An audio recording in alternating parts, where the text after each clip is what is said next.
right, I'll call to order the special city council meeting for May 20th, 21.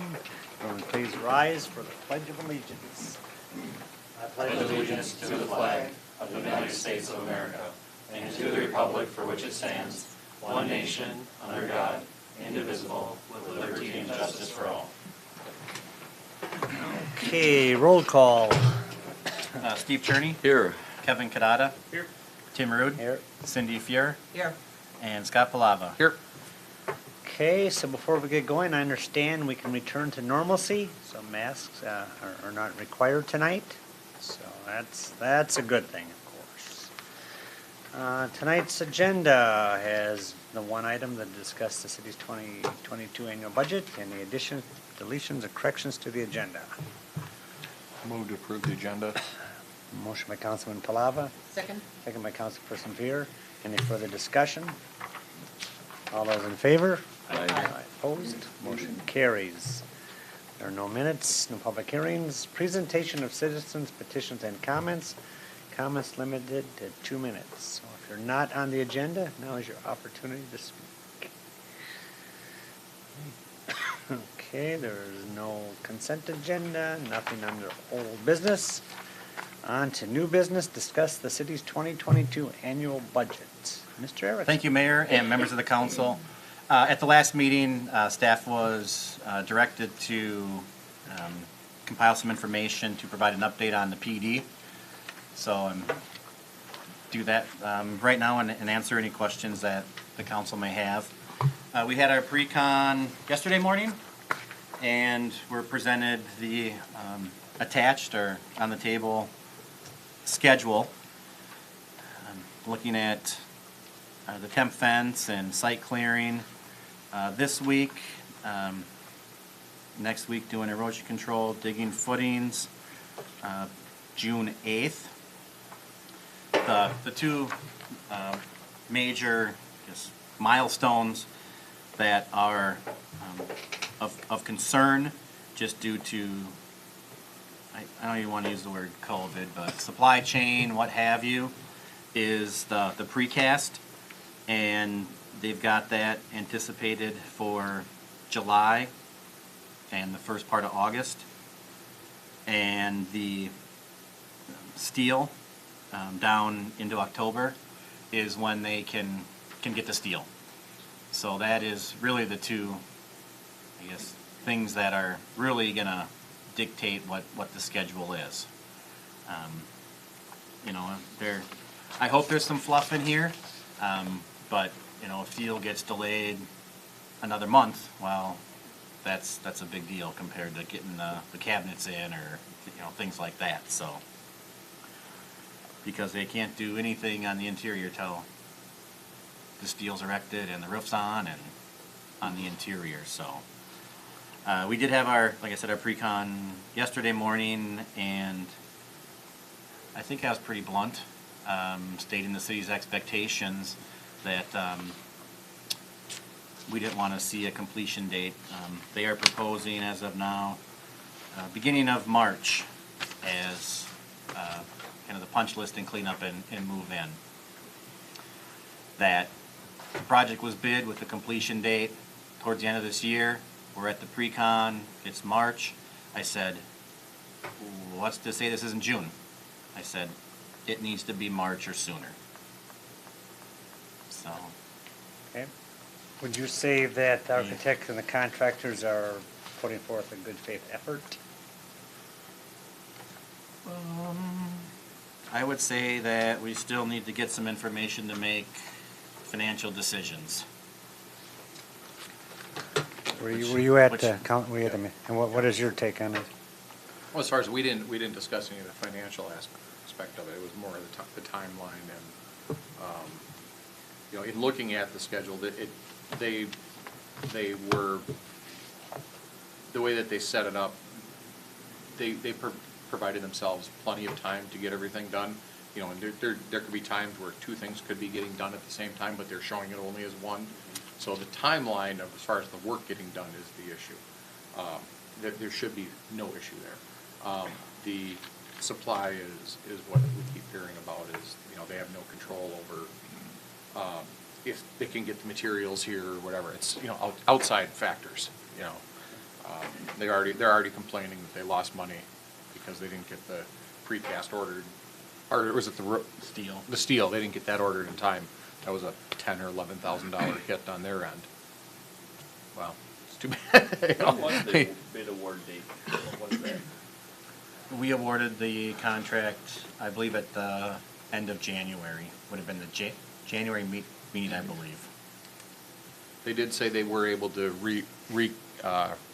talk to the precast company and get some stuff shuffled around to get us moved up for the concrete panels. You know, we could get those sooner than anticipated, but the steel was what it was. And they did jockey some of the stuff around, kind of pushed them a little bit on, hey, you know, just because your excavator's coming to dig the footings, why can't he come sooner and, you know, dig the water main in or get the infrastructure done? So I do see they accommodated some of that. Quick question for Okay. Joel. Joel, earlier in the week I called you and talked to you about this police station. I mentioned the contract that we have and the legal remedies, if any, that we have as a city so they don't drag their feet and make excuses of timeline and steel and all that. Have you had a chance to look into that, if there's any stronger teeth than that we need to put in there or can put in there, or what are the teeth that we have so we don't get yanked around in this thing? Well, the ultimate would be the performance bond. What kind of money is that? I don't remember. Well, the performance bond would be the cost of the price of the contract. The Probably entire, one the and- entire, Well, probably 1 1/4 typically. is that what it is? That's why, I mean, if they're making a good faith effort, and in fact, it is raw materials, you know, we can only do so much, you know. But yeah, you're right, if they're dragging our feet, then. You know, when I see, Your Honor, when I see these houses going up with the preformed concrete and the rebar and all that, and we've been after this thing for a long time, and I just don't want to be yanked around anymore. I'm tired. I don't want a precedent to be set that, yeah, we can go down there and bid this thing down in Lonsdale, and they're pretty easy to get along with. I'm about ready to put my foot down and say we're not that easy to get along with when it comes to I think I was this pretty thing. blunt at the meeting. Oh, absolutely. Are you? Yeah. Okay. Oh, yeah. All right. Absolutely. Okay, Joel, as long as, yeah, just put the hammer down. I'm surprised they didn't, you know, January 30th, Yeah, you know, geez. February 1st, I would have, it would have been me, I would have, they had to see it coming and there was gonna be a shortage and prices were gonna go up. I mean, There was talk all the everybody time. in the world saw that. Right. Get out there and get shopping, get Right, stuff bought. exactly. So some of the value engineering stuff, I was hoping to have some solid numbers, but I haven't received those yet. Some of the items that the architect, the chief of police, and myself have reviewed, you know, getting rid of some of the, or getting, you know, some of the heating components. They're not recommending that. Change water heater from high efficiency to standard. I mean, this is all kind of small potato stuff. MC cabling, reduce the generator size, change the automatic transfer switch, collapsible fence to chain link fence. Some architecture stuff. Remove the metal eyebrow. Remove, you know, will yield, what is this here? There's no cost savings to reduce to a smaller size, but remove will yield a significant reduction. And it's like, well, I mean, that was kind of one of the main architectural features. Right, we like Kind of that. hard to give that up. Otherwise, you're just getting a big concrete box. That's exactly what we don't were want trying that. to avoid. Jeez, we don't want Some of that. the masonry on the garage, changing some of the casework from phenolic to plastic. When we saw that changing to a chain link permanent fencing system was going to save $50,000 to $60,000, I was like, oh, okay, well, I mean, that seems to make sense. And then as we started asking more questions, this is the savings for the fencing in the garage, security fencing for one of the stalls for, you know, I don't say repoed, but forfeited vehicles or anything that would have to be be secured that wouldn't fit in the evidence. So then I started asking questions about the exterior fencing, what's the cost of that? And she said that the cost of that was $100,000. I said, well, that seems to be a simple low-hanging fruit to get rid of. You know, but kind of set it up for the future if we need to put some casings in underneath the road to pull a wire or some electrical to the other side of the road for a card reader. I don't have that number. I don't have all of these numbers yet. We've went through and said, you know, yeah, get us a savings on this, get us a savings on that. So, I don't know if the council has any thoughts on any of this. I'm trying to think. I had some notes someplace else. You know, they're showing tile in the bathrooms. You know, well, what about I know it's not RFP board, but, you know, some of that stuff that you see in bathrooms, like the 4x8 sheets or whatever, that, you know, it's not the tile, but hey, if there's a cost savings, what's the savings? I haven't seen that yet. How high-end of products are they putting in here? You know, you can get tile that's this dollar amount and this dollar amount. Which one are we getting? Everything was kind of middle of the Okay. road. Okay. And how much fencing is, do we have any idea what kind of footage of fencing? I hate to see the police department come with no fence. After all this time, we're trying to get them a secure facility, and then we throw out the fence. That just, to me, let's find a way to make it happen. There's gotta be some other ways, or we adjust, or, you know, this was all bid in there. You said you're gonna Right. do it for this amount of Right. money. Right. Why are we Why are we deviating cutting from it? that? Yeah. If I tell my customer that it's gonna cost $20, and it costs $25, and I can't go back to them and say, oh, give me some more money for it. We've got a deal made. Does this not hold up? Am I Wasn't this all expecting too much? included? Well, yeah, no, the fence was in there, Right. Okay, but I mean, I I guess would- the direction that staff took was, hey, least amount of impact on the facility, the square footage, and look at ancillary items. I mean, $100,000 for a fence. I mean, even if that gate was 50 grand, none of us are spending $50,000 to fence in our backyard. Well, may- understandable. Maybe to Yeah. clear this, oh, go ahead, Kevin. That, I mean, So the the way I reason, see that a fence could be done, something that the city could take charge of and do, not in the contract, and do it standalone.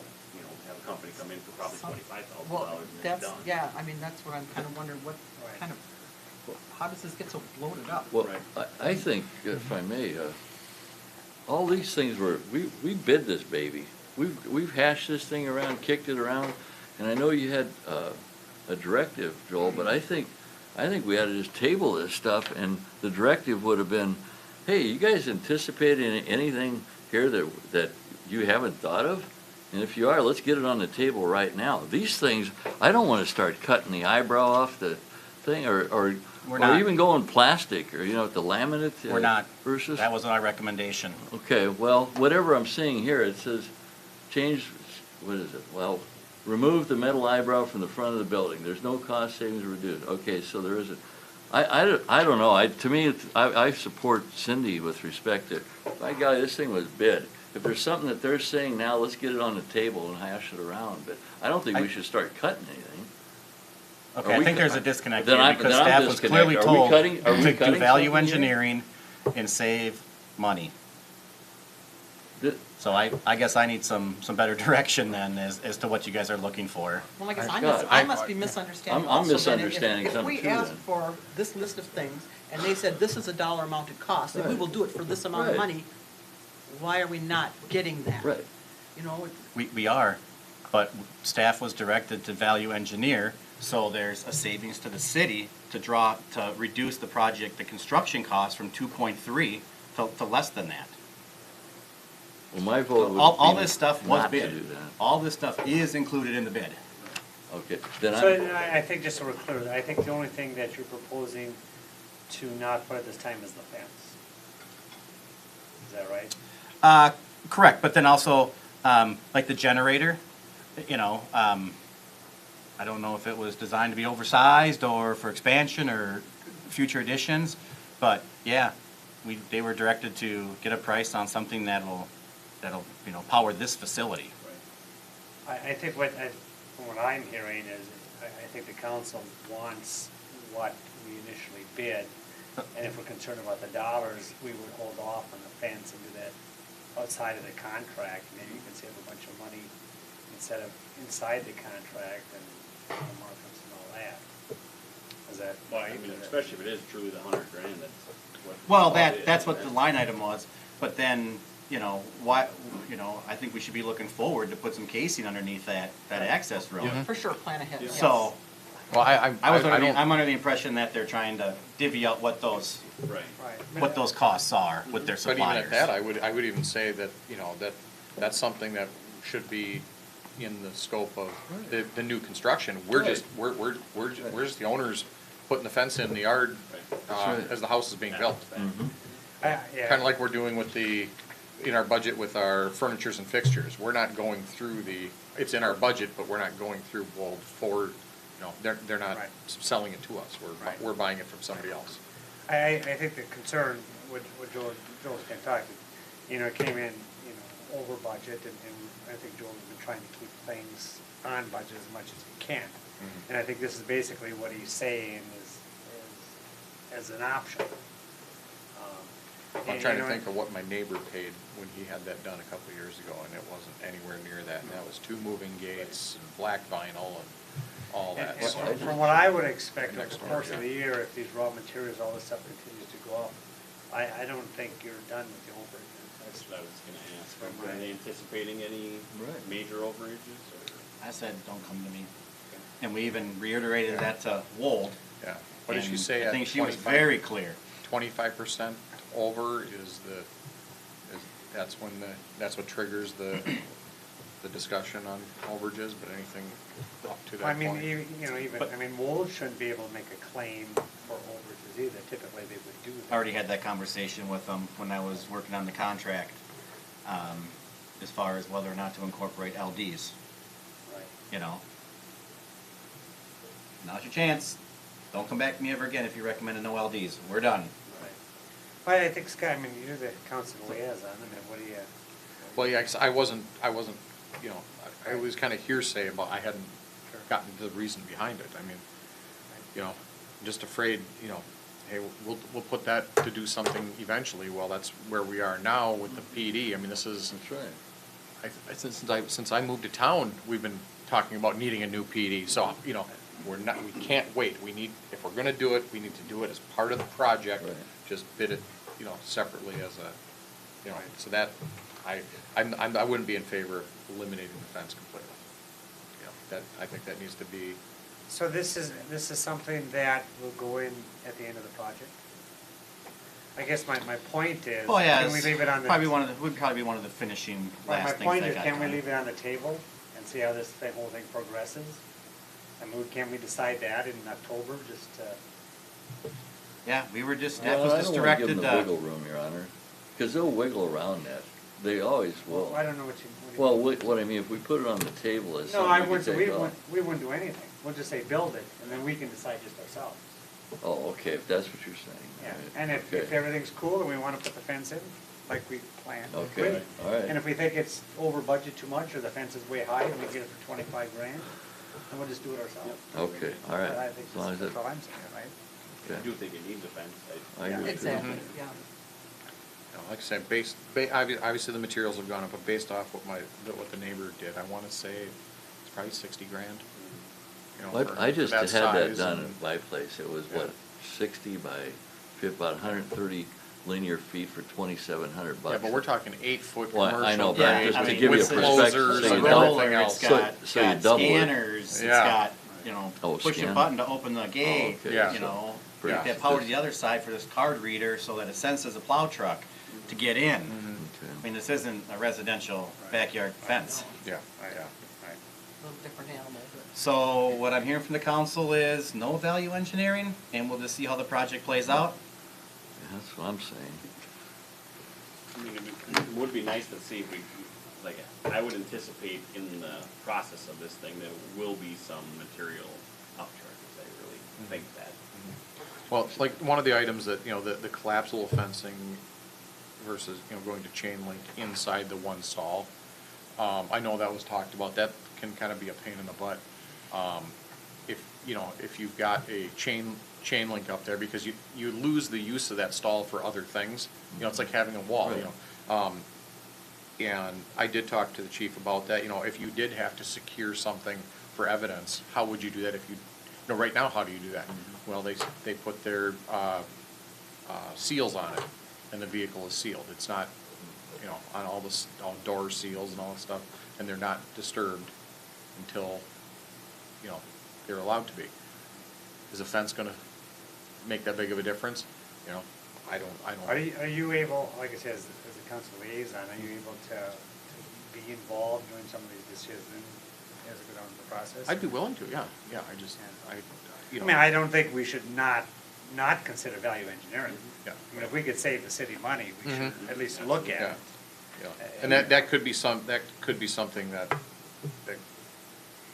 could be added later without being a detriment. I think not having the outside exterior fence is a detriment, just based on not just our facility overall, but the current social climate. We don't need to have them. I guess Fences don't keep people out, but at the same time, we don't need. Well, I guess Yeah. my point, it wouldn't take much of an effort to call the fencing company and ask them how much a foot is commercial grade fencing. Right. If the number is 50,000, well, that kind of makes your decision, we should do it ourselves. Yeah. But if the number is 100, well, then you might leave it in the contract. Right. It wouldn't take a lot of Sure. effort to figure some of that stuff out. Sure. But yeah, some of that stuff, Right.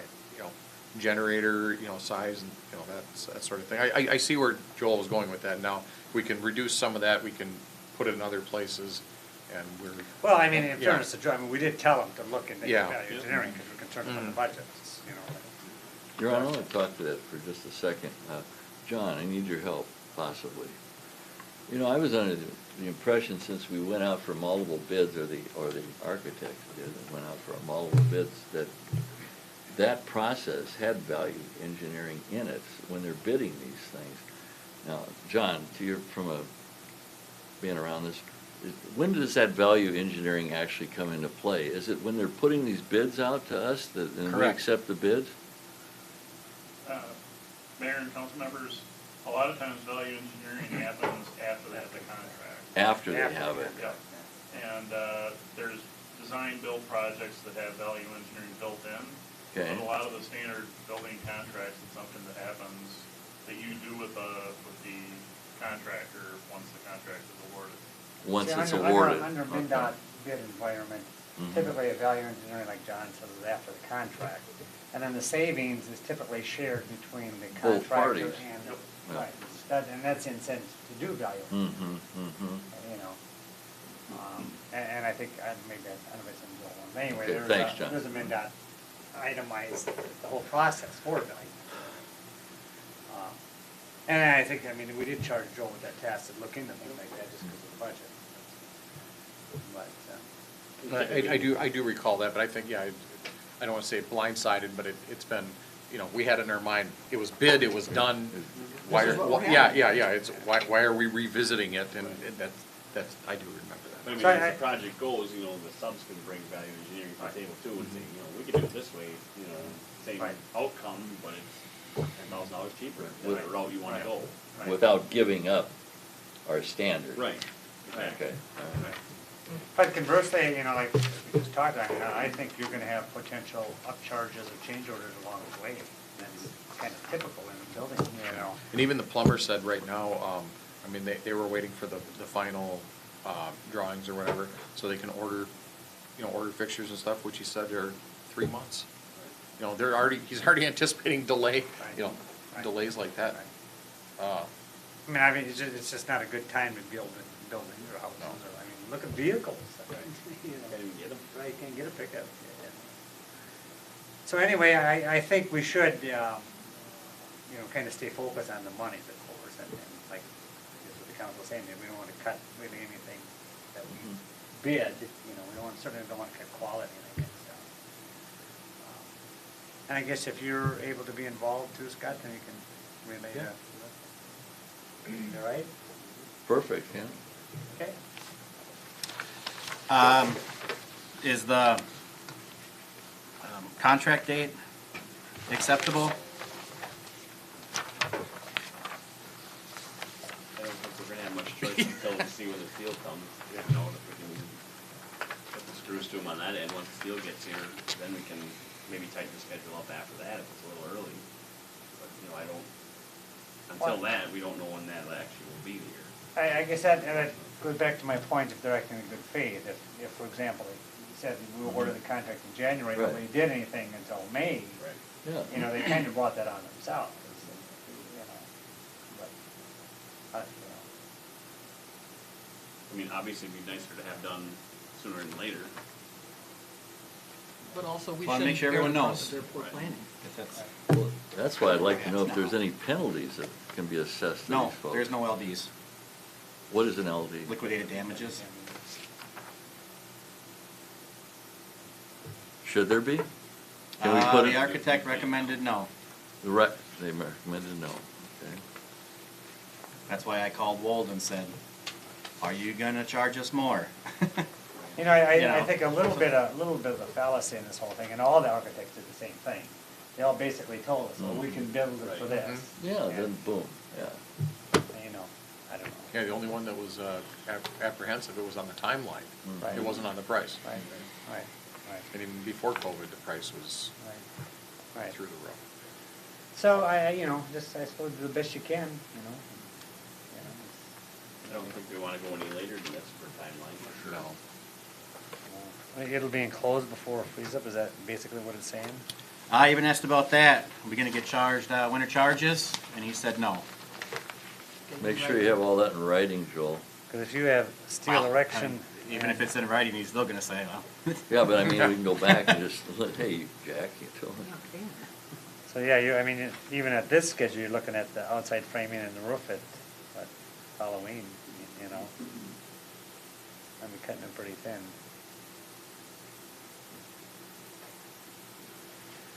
Well, thank you for the update, I think you got the. And then one last thing, there was talk about the possibility of using COVID funds that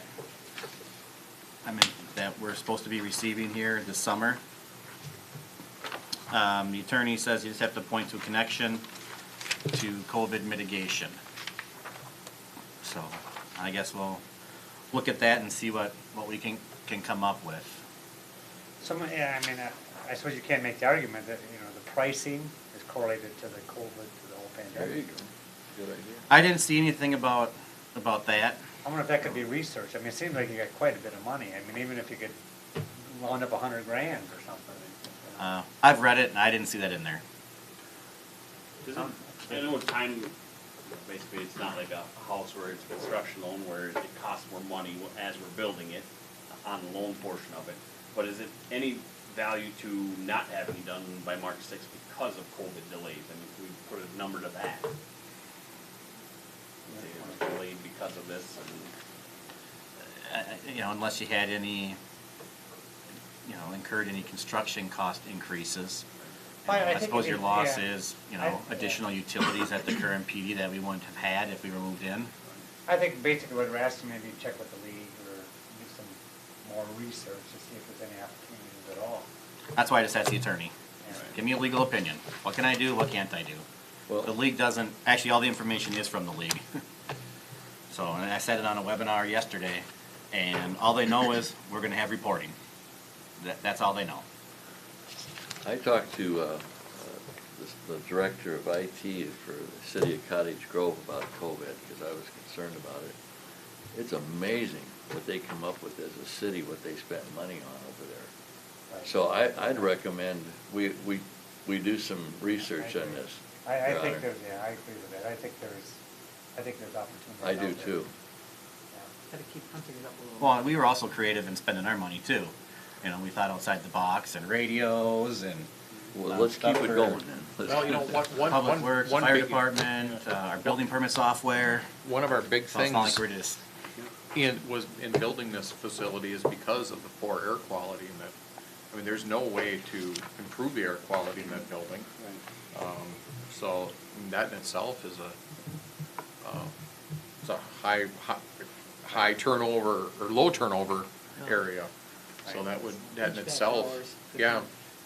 Yeah, and shelter for the public, and communication for the public, and, I mean, you can just go on and on and on and on. And you're gonna receive what, 400 or 500, is that what the final number is? Well, even they don't even know now. The league's saying $100 to $105 per capita.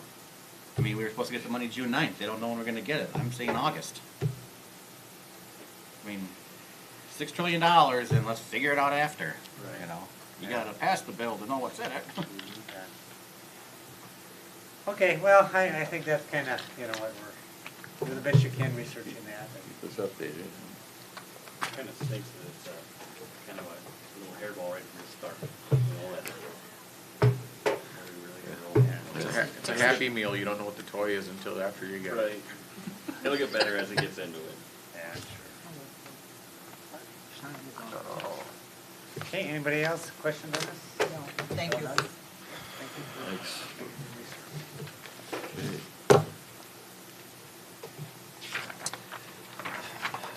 All right, the next, well, purpose of the meeting, the 2022 budget. Typically like to have the first meeting of the year, kind of get some direction from the city council, and the last couple of years we have went over kind of short and long-term goals. This is kind of a regurgitation of the memo from last year. You know, our short and long-term goals, they should drop off and add on. You should be able to use, it's like our CRP, the same document, and just keep moving forward, so. You know, some of the things, the short and long-term goals, and then also want to touch base, if staff gets any direction from the city council, I gotta have direction on the property tax levy. If I don't have that, we're shooting in the dark here. So, I guess with that, if the department heads wanna come up, Marguerite's not here. Well, can I speak for her? I said I would. We had a board meeting last night. Okay. All right, and here's what Marguerite would requested of us all to consider. We're open full-time now. On Friday afternoons and on Saturdays, there's only one person staffing, and she'd like an increase in hours of seven people hours in order to fill those voids there. And if we gave all the hours to Penny, who's not it wouldn't drive us over where we had to do benefits. It would take her like 24 hours, but she did have a request for that, so the person wouldn't have to be there by themselves. So it's 7 people hours per week. So I'll just throw that in Do you know how many hours is Susan working per week? there. I didn't ask. Oh, okay. I can find out. But Susan is, I do know that she's very satisfied with what she has and didn't want to take on anymore. Okay, because I think Darlene also is very satisfied. Yes, and that's what we're Yeah, dealing with so, too, okay. so. And then also, I mentioned to Marguerite, as Lynette's training a backup, I said very bluntly to Marguerite, I said, we have to have somebody who can step in for you. Like, she was in the hospital with COVID, everybody knows that. And Marguerite said, oh, yeah, that's true. So, giving these more hours, the Penny would help in that effort too as a backup. So I throw that out as a mention. Is that the only basic change? Yes, a change to this, Your Honor, yes. Okay. That's all I have, Joe, Your Honor, and counsel.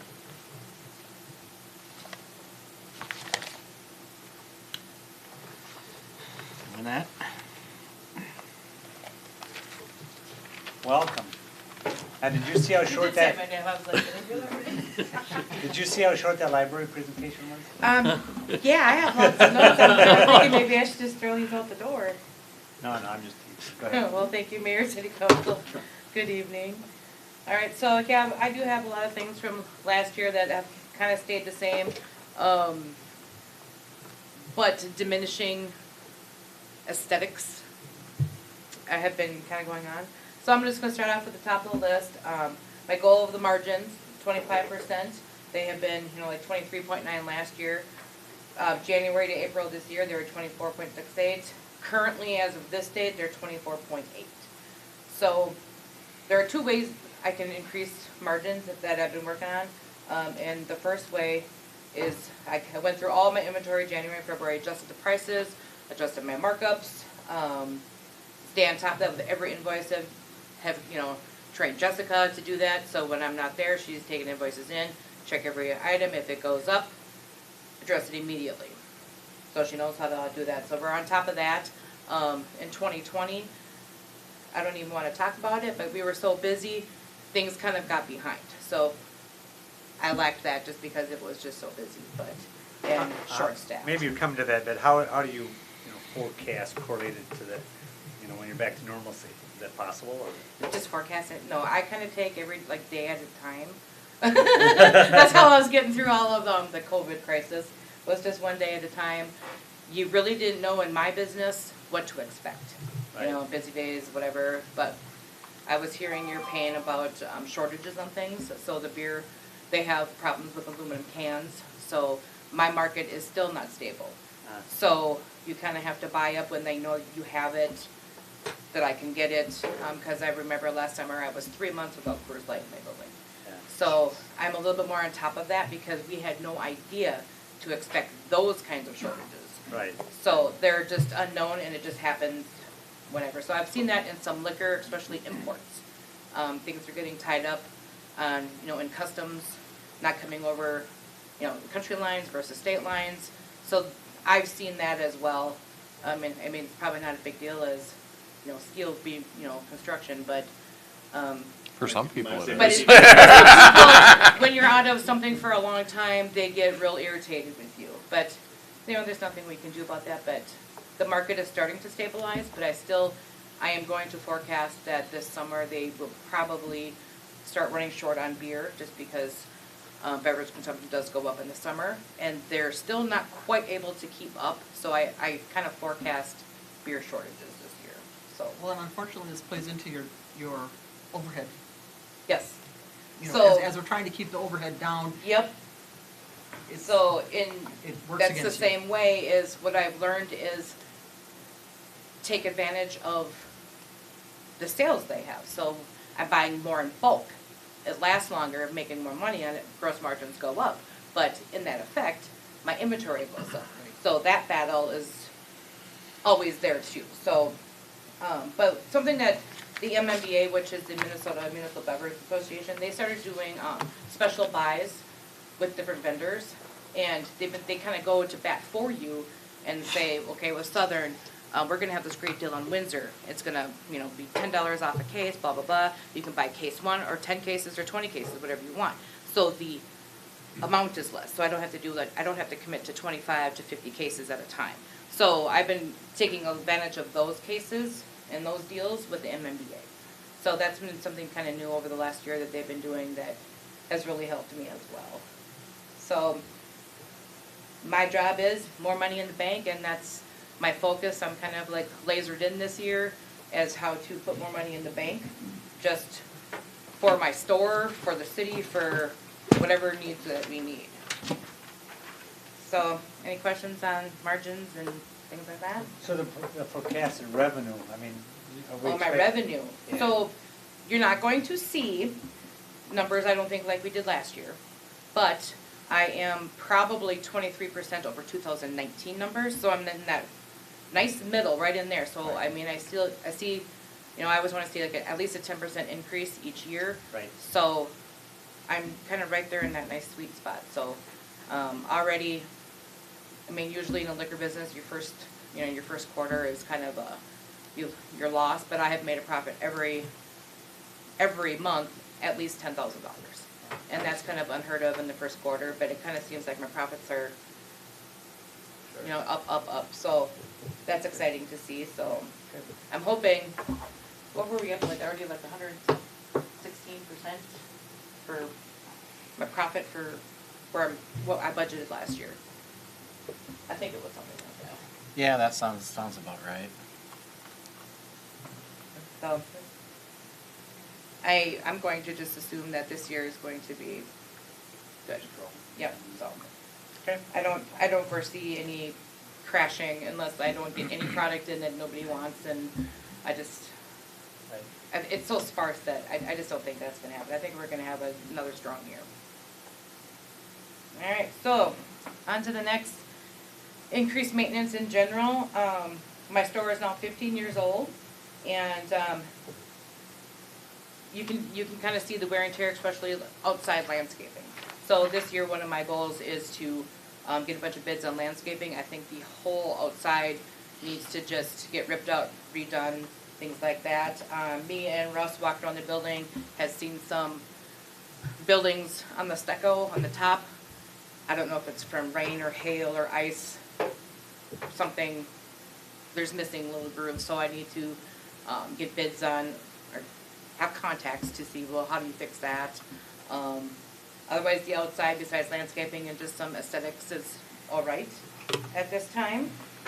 And we also talked about the aging roof and things like that. So Russ had gave me, like, get an inspector in there, start keeping track of that. Age on roofs is usually needs to be replaced in 20 years. So I'll be keeping a close eye on that.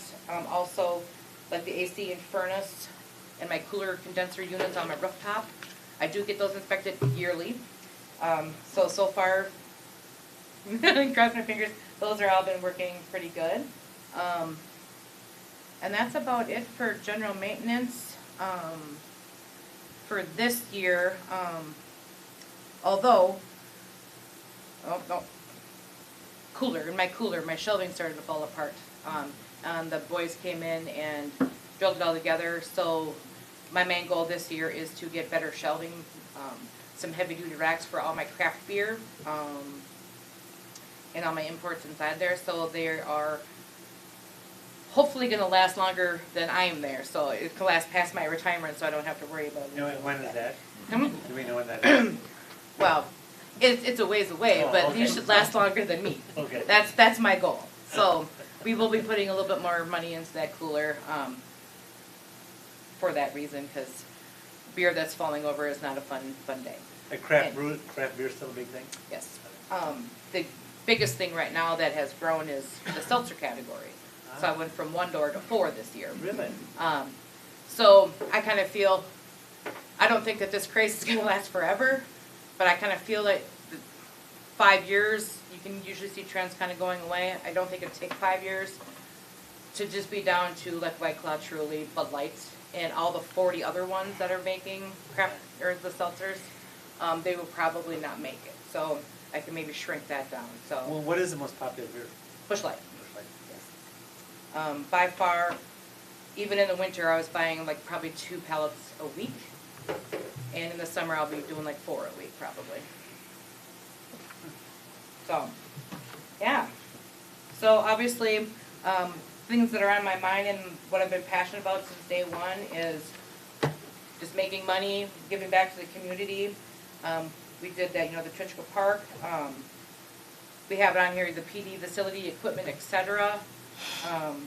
Obviously, I leave it up to the council to look towards the future of what wants and needs. But right now, I'm just banking money and fixing some stuff that I need in the store, right now. So, yeah. There's a, note here about larger beer keg. That was in kind of my 10-year plan, just because when the store was built, I actually have less doors than I did at Railway. So when this craft beer came about and now the seltzer craze came about, I have no doors to put coolers in, so all my domestic beer is in there. So that's why I went into the shelving units and had to put everything in the beer cave. I think if I adjust those shelvings and get that, I think I will be all right. So right now, that larger cooler might be a little bit farther down the road. Just watching trends. I mean, structurally, what would it Structurally, take? it's good. I mean, to make a larger beer I keg, would- is that a big deal? Is It would be, because I would lose mostly all my storage in the back room. Because I would take up basically my whole warehouse in the back. Unless we expanded the building outwards, and I don't know if we actually could do that. Because I don't know how much property we own to the south. And even if the pad enables it to do it, that was one of the- Well, right, Yeah. and being where I'm at with the association and all that, I don't know what the legalities of that, of expanding the building, but I feel right now that we're all right. Maybe that'd be the time to build the second one. East side, west side, right? That's it, Lakeville's building. Well, right, I mean, yeah, they just keep pumping them out like crazy. So, I mean, I've seen lots of new faces and people are building like crazy. I mean, maybe Alonso will get that big, we'll need 3 stores, I don't know. I think they're on there like their 5th, but I mean, that's. a That little might be stretch. beyond when you retire also. That's also beyond my retirement, so, yeah, exactly. So for short term, I've looked at last year, larger carts, things like that. And it was in the midst of that, I got some prices, and then everything fell apart last year, and I kinda like put it in my back burner. So I'm gonna start looking into that again. LED lighting was on my 1 to 2 goals, but I've already started that. I have my back room completed with LED lighting. I just got my small cooler, out front done. And within a month, I'll have my larger cooler, just the lights around the doors, finished. And then end of year, this year or early next year, I'm looking at the whole, like the sales floor to replace and do all LED lighting inside of there. So that's gonna be a little bit sooner than 1 to 2 years. Then obviously, when I get these projects done, especially the big one, getting the rebates through Steel Ball Seagate because I'm changing everything over to LED. I was just gonna say, our shop, our office, they had a huge rebate that time to change up to LEDs. Yep. So that is, money back in the bank, so we like that. Yep. Let's see here, long-term 2 to 5, I'm looking at, like a floor buffing machine. I was, figuring what they did with a powered pallet jack until one of my beer guys who's been in the business a long time ran over his foot, got himself pinched and broke his leg. So that makes me a little apprehensive to have that, but I definitely need to replace the pallet jack I have currently. Something's wrong with it and it's not working, but that's under $1,000 and I've been looking at that. And if we ever expanded our beer cave, that's when that forklift would come in handy, just because if I lose storage, I would have to pack pallets on top of each other. So that's why that's in there. Yeah. I think I'm down to the end of my thing. So yeah, the roof and the AC, I got it all. Good. Anybody any questions? I kind of rambled through that pretty That fast. was really good, yes, good job. All right. You did a good job. All right. doing that. Thank you. Thank you. Thanks. Thanks. All right. According to my sheet is Public Works. Russ? Mr. Mayor, City Council, short term would be street patching for next year again, mill and overlay. This year's has been completed already. We were looking at industrial park, or industrial drive for next year. Working with John for getting some prices for that. And then looking out for 2023, also doing mill and overlays. The problem we're going to have is a lot of these developments all came in within a couple of years. So all our streets are deteriorating at the same time. So we're going to have to be cautious and use our pavement rating and probably do spot mill and overlays in areas to be able to keep going because of the cost of what it's going to cost, because they're all coming in at the same time. So we will definitely be using that pavement rating to determine where to and how far to go on each development. Is your mic on? Oh, maybe not. Is it like up? There's the a bottom. power switch on the bottom. Way underneath. Now we got a green light.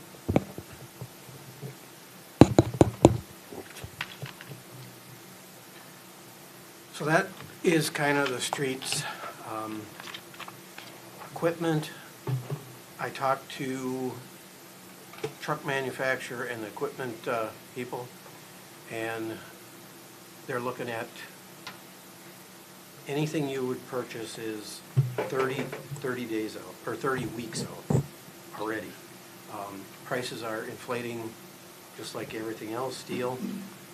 They're anticipating a single axle plow truck to be around $310,000 in the year 2023.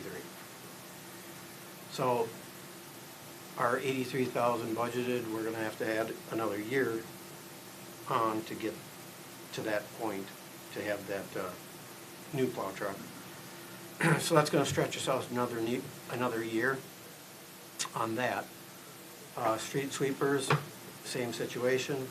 You're looking at 300,000, 150 to 300, and I'm sure those are rising also with the pandemic or steel prices. So equipment is going to be a big factor. Looking at used probably in the future when we need it. Otherwise, lease purchases and doing a capital improvement equipment bonds or something like that. I did talk to our salesman on our payloader, just trying to get some ideas of what a trade would be worth and that. We do need new tires. The tires that we put on, snow tires, are falling apart. We had one have a sidewall blowout. The tires we put on back 6 years ago are Snow Plus tires. They're not friendly for all types of terrain, so the compost pile has done a number on them. Get mud in the groove. They have siping on them. The mud gets in the grooves and then tears them, rips them apart. So it's pretty common for that style tire, for snow tires, to have that happen. Also, they were recaps when we put them on, so that's why the sidewall has failed. How many hours on? How many hours on the tires? About On the- 3. On a loader, about 45, I think. But then again, we had a warranty motor at 18. No, those were when the tires were put on. I don't remember when that is. I did have to bring that up. That's a 544K. Correct. So that motor, I don't remember how many hours are on that, but that's gonna hopefully bring the price of the value up on it also. So What does he think it's worth? he hasn't came out yet. He was supposed to show up. What did we pay for it? I don't remember what it was, 98, 90, And what is that, 17 years? What, or, 16, I think. I think that'd be probably $100,000. That's probably going up more. Well, that's the same thing. What are they gonna go up, steel price? And I find that everything else. some of this equipment is appreciated more than what a person's paid for. So that's, I'm Which is just a good thing. getting him out here to take a look at it, see Right, I mean, I what think that's realistic gonna- it would yeah. be, your numbers. I think that's a good point. You know, you should see what the numbers are, but if you get the opportunity to sell it for basically a profit or whatever, you know. The problem is you gotta replace it. That's the only reason That's I'm why. looking at it, is see if it makes sense, you know? Anyway, So that's where I'm at with the loader, because new tires are around 10 grand to put them on, I mean, to get them put on, which is a lot less than a new loader, but you put Michelin's or you want to put those Snow Plus back on? yeah, we need to go Snow Plus again, just for plowing. What brand, is it Michelin? They were Michelin, but it's a cap, so it was a Goodyear cap on a Michelin casing. I can actually buy Goodyear new tires more cheaper than I can buy recaps right now, which they came with a price, it's like, they didn't even, it's like, But typically you'd want to put like a Michelin tire on there or even a Bridgestone. I don't know how much more they are. Generally it'd be a better tire for snow and all. Anyway, go ahead. yeah, the ones that I priced out was just a Goodyear, or a Goodyear casing and a Goodyear, it would be complete, a Goodyear tire, that is a snow tire. But I definitely can check into other brands. I was originally talked to them because they're the ones that got the caps and casings, and I was trying to get some type of see what warranty, they're only 6 years and they only got like 2,000 hours on them maybe? And typically cap on heavy equipment doesn't work the best generally. Usually you have trouble with that with sidewalls and whatever. So that's where that was at. Equipment, definitely a need. We're gonna have to find some interesting ways to get around getting equipment because of funds. It's just, everything is so expensive. There was a lot of financing programs, and 0% was a big thing, and Caterpillar had some of that. I don't know if that's still available. A lot of that doesn't apply to municipality, But is what I found out. You get information all the time for zero financing, but then you talk to them, it's not municipality. State bid, I suppose. They're gonna make it one way or another and just, Mhm. Yeah, that's true, because of the state bid, they're not gonna give you that financing. So I'm meeting with John tomorrow to, go through the trails. So we're gonna work on figuring out a plan for the worst areas, bring that back to you.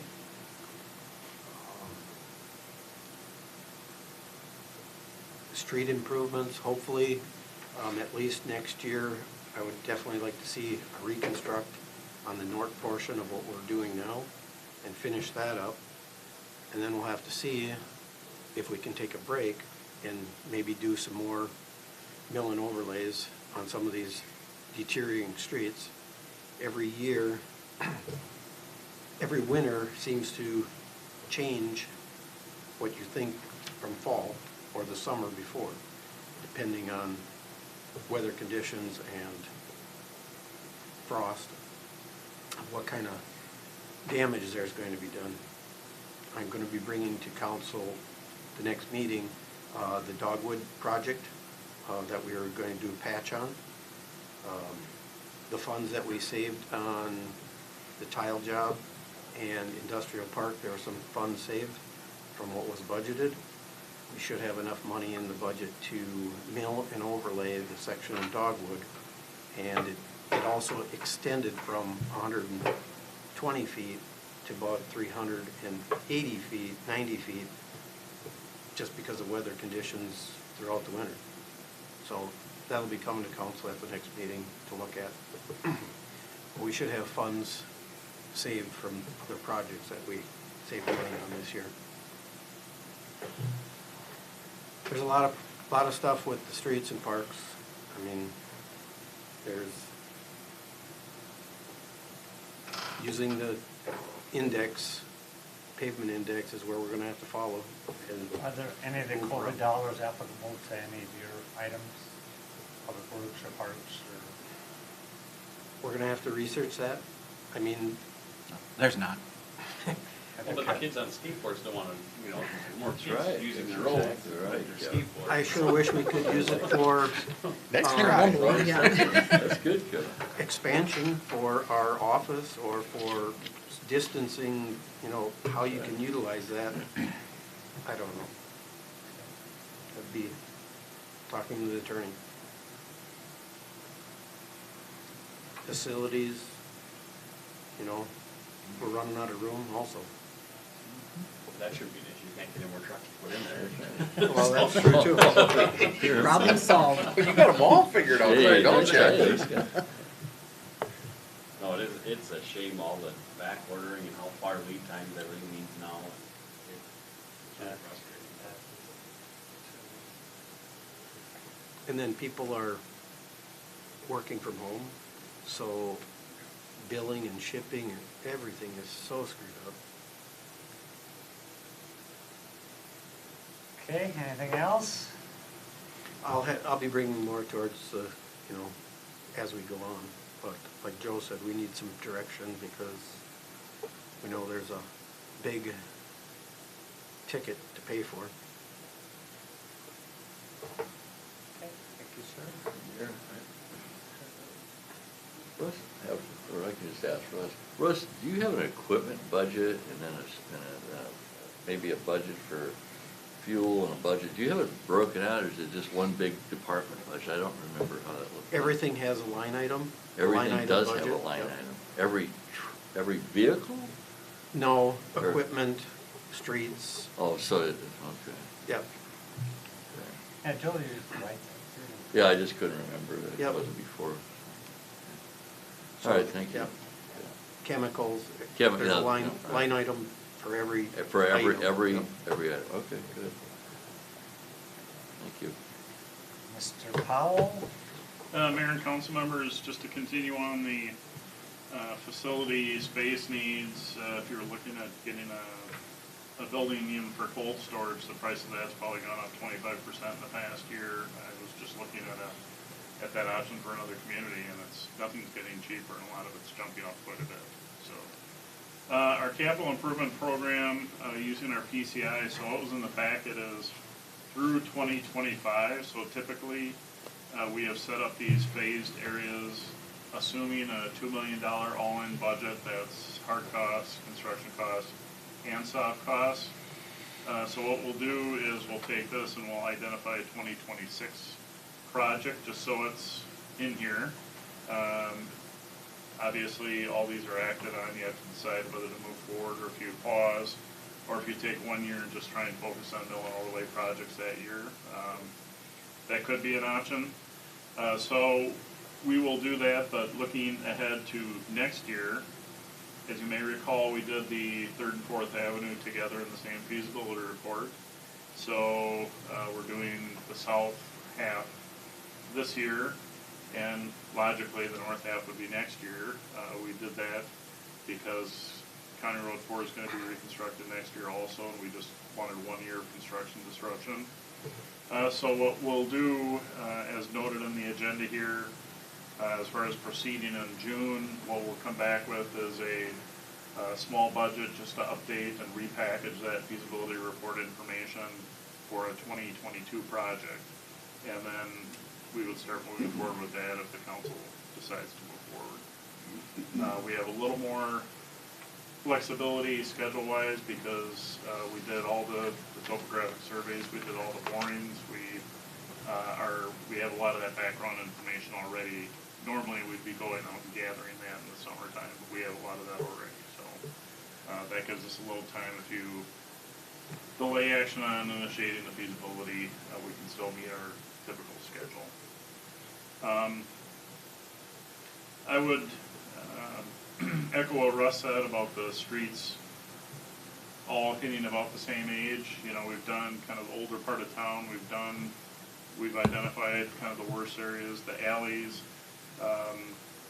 That 2026 project will be, it may be, the best option may be mill and overlay, because utilities in those areas aren't as intensive for repairs, so we can focus more on the pavement and maybe the drainage structures. So that'll go into identifying the 2026 project, but perhaps that would be more a mill and overlay or a reclaim and overlay type of project. Have anything to add to that, Russ? One of the things that we found this week actually is when they took out the valve that connect Heritage to 4th Avenue. The condition of the bolts on the valve that they cut out. So I took pictures. The bolts are like half gone on the valve connections, and we have already had one situation in Heritage where we had a eaten out water main pipe. So just seeing that scares me of what our future is of Heritage on water main connections. I know, talking with John in the past, he said that they've done projects where they just went in and dug up and replaced bolts, and I'm just like, that seems crazy, but it might be something that we'll have to look at someday, just because of the conditions. Yeah, just to expand on that, in some communities, we'd go into areas knowing that the valves would not hold, or if we had a leak, we might try and shut down and isolate with one valve, and if the fasteners are failing, you turn that valve and that one's leaking, and you keep expanding your outage area to make one minor repair. So I have worked on projects where for 2 or 3 years, we just replace the fasteners on 40, 50 valves per year, just to add integrity when you go to isolate areas for repairs. They changed the spec on the bolts along the way there. I think, was it Harvest Pond Second or something? They went to like the core blue bolts and all that kind of jazz. We're stainless totally now. Yeah, we don't use core blue at all, and that was the standard. We've seen those fail too, so that's kind of why we went to completely stainless and PVC.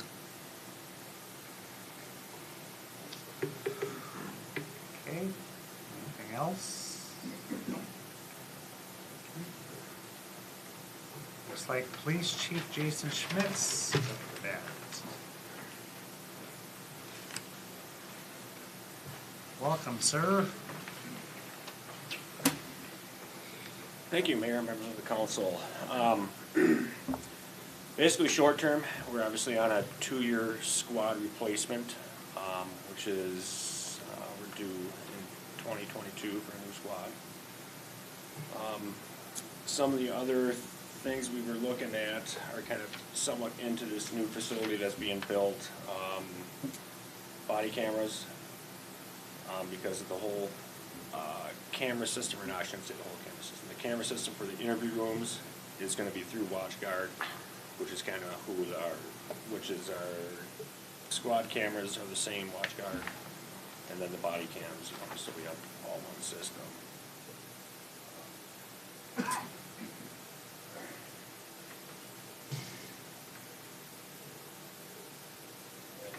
Another short term would be the purchase of another squad camera.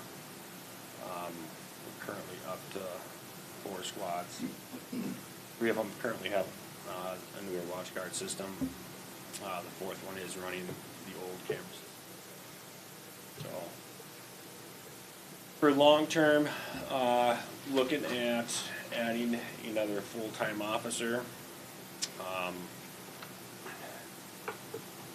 Within the 5 years, I couldn't tell you exactly what that's going to be about. As our call load, obviously if our call load starts to really increase, we'll have to add another full-time officer. Right now with the law enforcement environment, there's not a whole lot of applicants out there. And going the part-time route, we're spending $6,000 to $8,000 for a new part-time officer. And, how long they're gonna last, I don't know. Because there's more jobs out there right now, I think, than there are officers, it seems. So with that, we will see, a slight increase in overtime for the full-time officers, because we only have one part-timer. Another long-term goal, K-9 officer.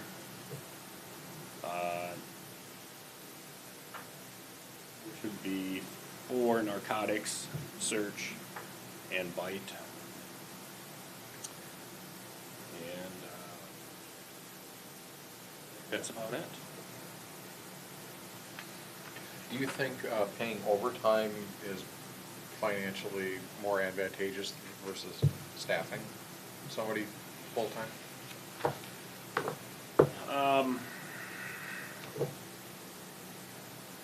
For the anticipated amount of overtime? Yeah, it would be worth bringing on another full-timer instead of doing the overtime. You'll have burnout. I'm just trying to keep the 24/7 coverage. I know right now I'm kind of, helping out, picking up some of the weekend shifts. Officers are off on vacation. Moving to night sometimes, and but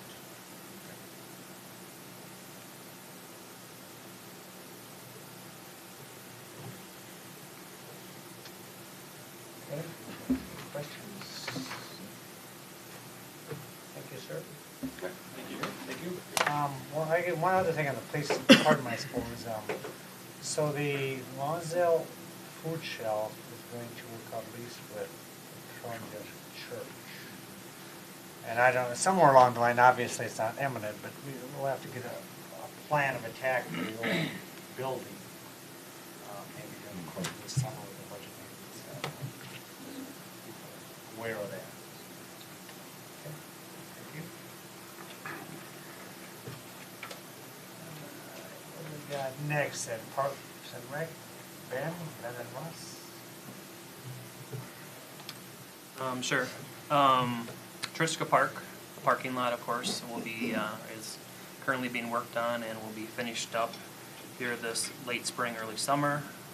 Once that's done, we'll get our final $10,000 grant money and get that grant project wrapped up. As far as that park as a whole, we've done 2 phases. The third phase would be a playground on the north end. We purposely did not apply for a grant this year, just knowing the way the budget was unfolding, so we wouldn't have to do that phase. Probably look at maybe applying for that next year. This year we would be at the park board level looking at costs of playground, maybe getting some ideas of playground equipment that we would want to do. The focus mainly for parks and trails is going to be maintenance. We've done a good job of planning and building and constructing and getting these parks going, and now it's time to kind of switch gears into the maintenance. So I know Russ can jump in and talk about any of the maintenance stuff. Him and John, like they said earlier, are going to look at the trails. There's really big ticket items like the light poles at DRS, where Russ and the Public Works Department are coming up with a list of maintenance and equipment items. As far as new items, the park board is coming up with those over the next month or 2, and we'll be coming back to a budget meeting. But basketball hoops had been talked about at Trichka Park, skate park obstacles, pickleball nets, playground equipment we talked about, then just landscaping and trees. So yeah, for parks it's mainly going to be maintenance. It'd be really nice to get those trails figured out, so we can get them back to you. That's probably the priority. Trails are gonna be the priority, I believe. The next thing we're gonna have to start looking at is like, the DRS ball lights. The other thing is outfield fences. The JC field fences are quite old, or they've been there a long time. They've been redone since I've been here, but that's been a long time. DRS fence is in tough shape. I don't know when that was originated, and the screen meshing, the green meshing, I think Jim Hvac might have donated, or I know he had something to do with that. And back in the day, they used to take it down in the winter. They don't do that. It's pretty much destroyed.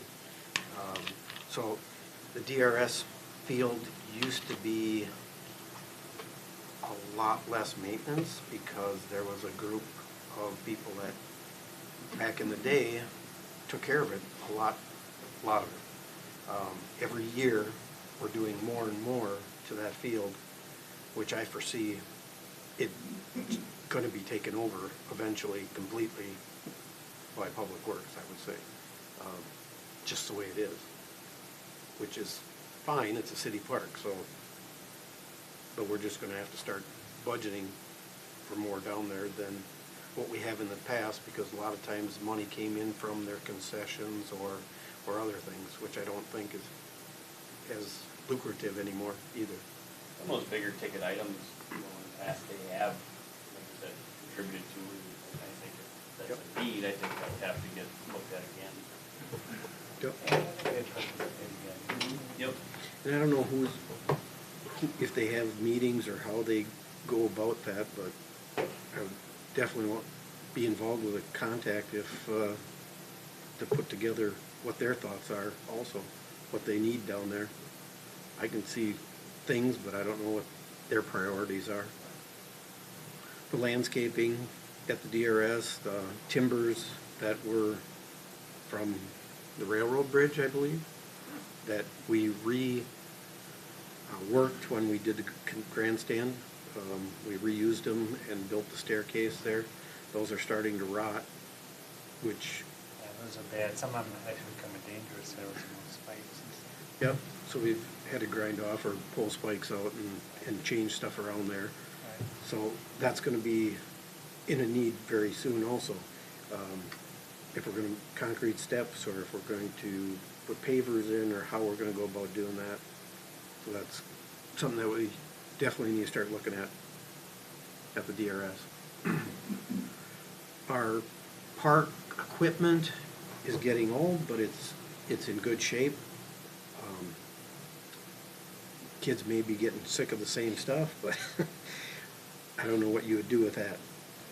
Wood chips, we've been pretty much through all the parks now. So we'll have a few years before we have to start back over and go through again and replace wood chips. So I don't think I've never heard anybody complain about the playground equipment at all, ever. I think It's like it's a cycle, you know, that child grows up and they move on to something Right. else. They use it for 4, 5, 6 years and they move on. I think the parks are still pretty awesome. Yeah. And we just had the couple letters for the, Yeah. I should have left them here. I still can't come in here for you. so I guess that isn't something that I would recommend, but Probably it not is, gonna happen. Gotta give credit it where is out credit. there. Hey, Russ, or John, for me. Russ, at the zoo, I don't know if they have it there at the Minnesota Zoo, to that water theme that when the mayor read those letters, they wanted a swimming pool, but having those waters that jet up out of the ground, is that very difficult to put something little like that in somewhere? The park board looked at that probably 5 years ago. Within the last 5 years, Yep. yeah. Is that a pretty costly item? or- I believe that number was $1 million. If Really? I remember right. Oh. Yeah, I mean, you can be anywhere from 250 to the millions, depending on what you want, Right. and if it's a recirculating It wasn't, system. yeah, it wasn't a very big park and the numbers escalated very fast. Holy I smoly. think if we did some kind of a water feature in town amenity, probably just would look at Hidden Willow Pond, where our dock is, and try to figure out, put some sand along there.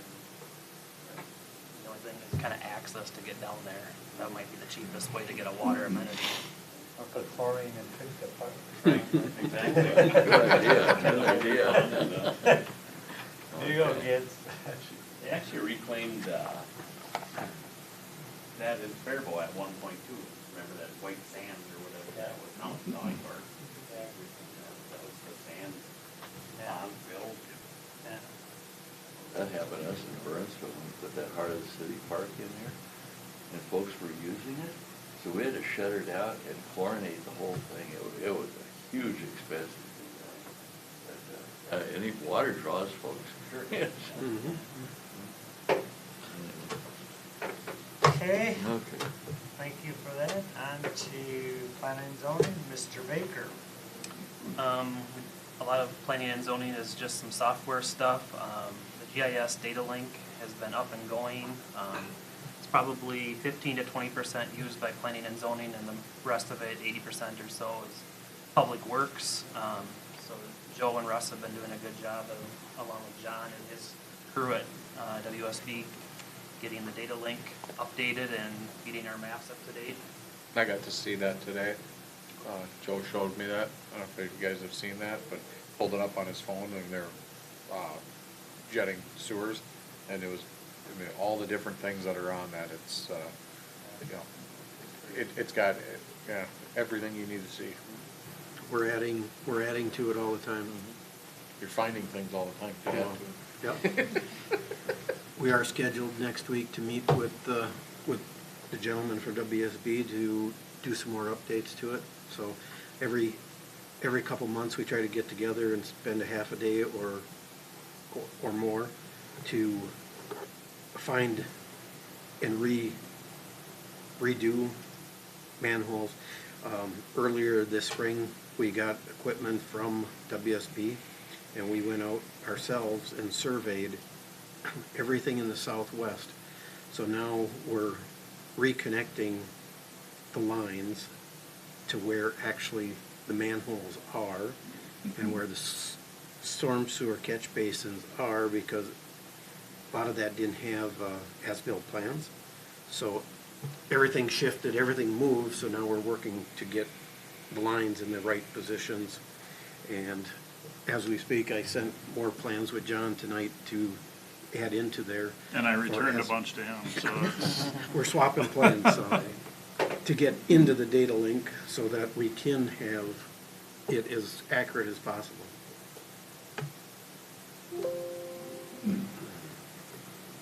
Also, we're trying to budget some money too for time to get our tie cards into that data link too.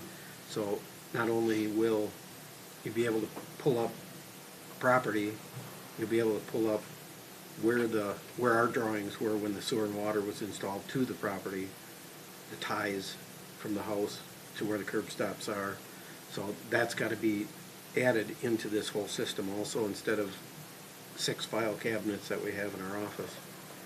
So, but that's time consuming. Mr. Baker? Building permit software is new this year. We're in an iWork system. Like the data link, we're trying to move from more of the Excel and handwritten permits to be digital and in cloud-based. So I know that our contractor really loves it, is able to use that, just like you saw Scott out in the field. He's able to pull up who's got a permit, what the survey looks like. Everything can be on his phone or laptop, so it's kind of the same thing as data link. We are processing a lot of permits over the last year, and this year I'm sure we'll break a record this year. I don't know if it's because of COVID or the economy or what. It's just a lot of permits coming in. And our website, we updated a few years ago, and that's still pretty good. I know the EDA kind of keeps their site up a little bit more up to date than everybody else does. Otherwise, that's going good. Yes, sir. Fire Department, Dave Hvac. Welcome, Chief.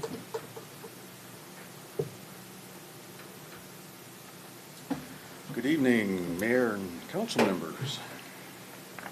Fire Department 2022 budget has already been approved. Out of that, City of Lonsdale is responsible for a little under 37% of that. We got short term. We do have quite a few members that have exceeded or approaching their 20-year anniversary. We are scheduled to interview some candidates next month to replace or to fill 3 positions. In the next few years, I would expect several more members to retire, probably 6 to 8, I'm guessing. I mean, that's about how many are probably at that 20-year or above. Estimated cost to replace or to put a new member on the department is about $8,000 each. More short-term projects. We've been updating the fire hall lighting to LED as needed. Probably the upper level, a few of the bulbs are out, so I'm just going to have the upper level all done in LED, and then the rest we've been just kind of replacing as they burn out. And we've been updating smaller equipment, hand tools and stuff like that, cheaper equipment. Some of the long-term plans, I guess some of the larger expenditures are vehicles. I guess we have scheduled replacing our lift bags. We use those in outer extrication if we have to lift heavy equipment off of victims. Our older tankers scheduled to be replaced in 2023. 2024, we're scheduled to replace our air compressor, and that's not the cheap air compressor you can go to Home Depot and buy. It's the air compressor we use to fill up our breathing apparatus. That's estimated at $50,000. 2025, we're scheduled to replace our breathing equipment because the bottles have a 15-year life, span on them. After 15 years, we can't get them certified anymore, so.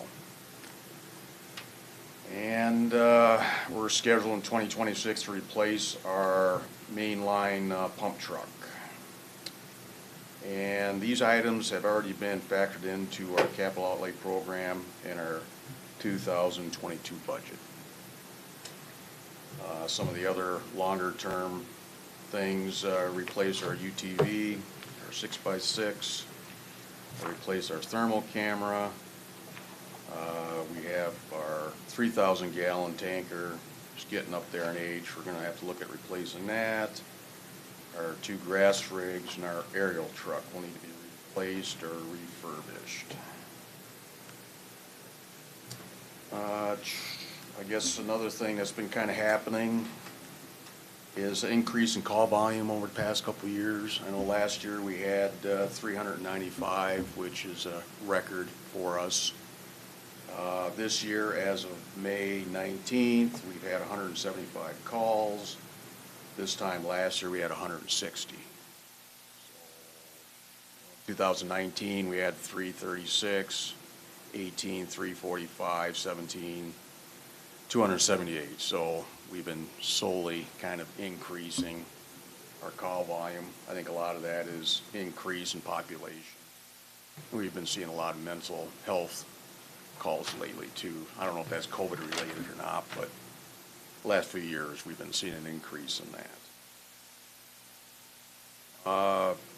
Haven't had a huge problem in getting supplies. A few delays, but usually when I order something, it comes pretty quick. Price increases, I haven't noticed any huge increases other than our medical PPE. Of course, gloves, gowns, face masks, they've all taken a huge increase. Fortunately, when COVID started coming out, I overbought a lot of that stuff, so we're sitting pretty good on a lot of that. I don't anticipate having to purchase any more of that this year, so hopefully things will settle a little bit before we have to start buying more of that stuff. Other than that, any questions?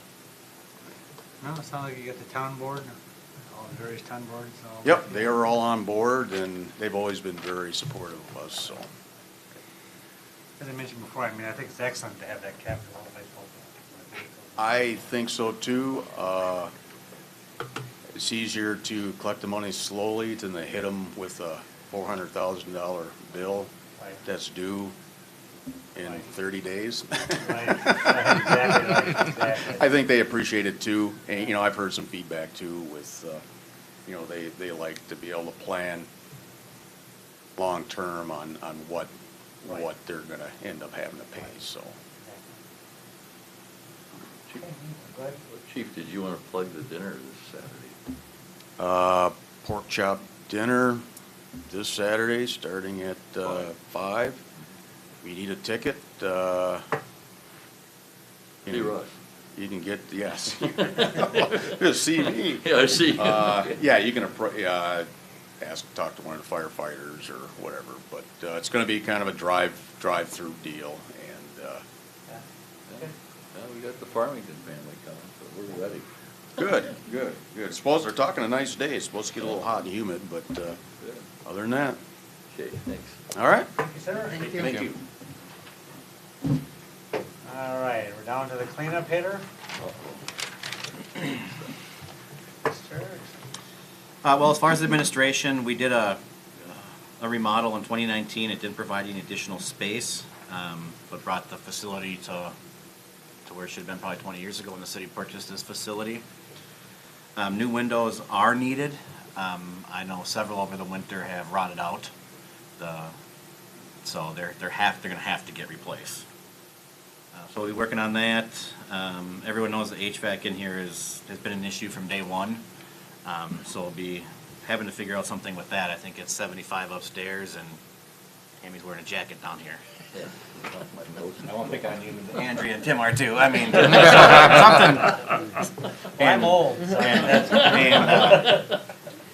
And we've had numerous companies here. No one can can seem to figure it out, so it almost I seems do like. think the HVAC would probably be able to tie COVID. Help. With filtration, I would, Yeah, that's fine. so, we'll have to figure that out. I think it has to do something with the dual zone, but Right. we may just end up having to go back to just one zone, and that's the deal. Dampers or whatever. And then our parking lots are gonna be, needing to be repaired here. I know the fire department has budgeted funds to replace some of their apron, and then on the east side here, so that may be the time that we look at that, but our parking lot upstairs isn't any better than Dogwood that we're replacing, so that's gonna have to happen here sooner than later. Staffing, back in '04 when I started, we had 6 full-timers. As of today, we actually have less staff, 4.75. I guess I would, that is what it is. We will have to, in the near future, evaluate that and either increase some staff hours or hire part-time or another full-timer. As far as equipment, our copy machine is up this year, so we'll be looking at that and seeing where our current copier could go to a different department. And then, I don't know if it's, I think it's early next week, I'm meeting with BevCon on a phone system. They now have apparently have the capabilities now to provide the services that we need. And our phones now, like I said, they've been cannibalized, and I think the phone I use only has one line. And sometimes it works, sometimes it doesn't. So, I guess phones at City Hall are very important. Any question on City Hall? HR, I know staff has brought up over the years doing a comparable worth study. There hasn't been much of an appetite for that, but I think given where we are, that's probably something that is going to need to be done, just to see where we stand with other communities. You know, for whatever reason, we've had employees leave and, you know, made job offers to them, they don't accept them. So something has to give here to you know, attract and retain employees. I know this has been discussed in the past, amending the personnel policy to allow part-timers to be eligible for benefits and accrued time off. I think it was earlier this year, and that cost estimate was about $15,000, in addition to what we've already incurred at the liquor store with promoting Jessica. Typically, the wage increase has been 3.5%. Based off of current wages, that increase alone is just over $54,000. Every year we look at our pay scale and I make a recommendation. You know, we're probably again eliminating the first couple steps on the bottom end. We can't get employees for 1214. We can't get them to apply at the liquor store. It would be the liquor store and the library that would have employees at that wage. You know, like I say in here, I mean, we even pay our seasonal employees $15 an hour to cut grass. So, and it doesn't affect a whole lot of employees on the bottom end to eliminate those first couple steps. You know, some of the examples here, even Public Works, they're starting at step 5. You know, we have a wage scale of, 2055, but I think the last 3 employees we've hired at, 25% over that. We were deemed compliant on our pay equity report that was submitted earlier this year.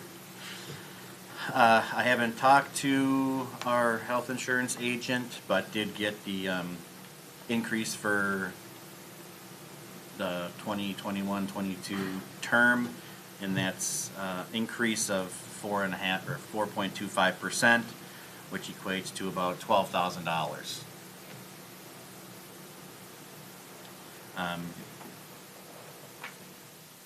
Thoughts, questions, concerns? I'd just like to throw one more item on there, something I brought up 3 years ago when I did the research, Minnesota League of Cities, and that's the council's pay. We talk about comparable worth, and my pitch for that is, not that I want an increase, because we could all donate money back to the city if we wanted to, but the idea of some folks might step up to the plate and get involved in this, that if it was kind of a part-time gig for them. I think up yonder, 16 years ago, I was making like $700 a month as a council member in a larger city, Burnsville. But even doing the equity pay down here, we're still far below as council folks. I just wanted to bring that up again, and I can request the more current information. Well, yeah, I think obviously this is the time to discuss items, so yeah, if we got a compliment awards with that. Yeah, I'll bring it up then. Thank you, sir. Well, that'll probably be under the summary, but I'm gonna be curious as to the valuations of the homes that have been selling for fortune. Right, and so is the whole revenue for the city and the county, everybody, is that all gonna go up? You know, maybe that's for a different meeting, but I'm just wondering, you know, if there's gonna be more money available without, you know, raising the taxes. Recently, we were seeing 10% increase, so we thought we were conservative at 7 for this year, and we didn't hit that. So for discussion today, I've done 4%. I'm just wondering, I mean, aren't these homes selling for record highs, a lot of them? You know, was it take a year or 2 years to catch up on them? Or what's the- Yeah, we're always, for sure, a year behind. And that's maybe farther down the path there, but I'm just thinking the revenue side Yep. of it, you know. All right, I didn't mean to interrupt. Because actually, they've already had the equalization for '22, so those values are already set. I'm sorry, yeah, for pay 22. So they're already set. So we know what the values are going to be for next year's budget.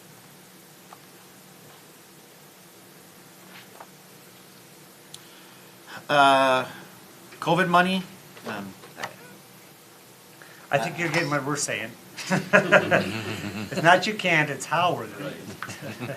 right. Well, I think the bigger thing here is you know, I did, you know, to jive with this meeting or coincide, we did discuss at the EDA meetings, the last two, you know, them making a recommendation on funding for businesses and policy and application. They did recommend that 100,000 of that be allocated to the EDA for grants of up to $5,000 for eligible expenses. So the council's gonna have to decide if funds are gonna be allocated to business assistance or not. Well, And- so what if these funds can be utilized for a city? Can they or can they not, or what? You seem to think that we can't use too many dollars of it. Well, no one, he asked for a legal opinion, I can't even get a legal opinion. I don't know, where was all that stuff? I must not have included it with this packet, I did with the EDA packet.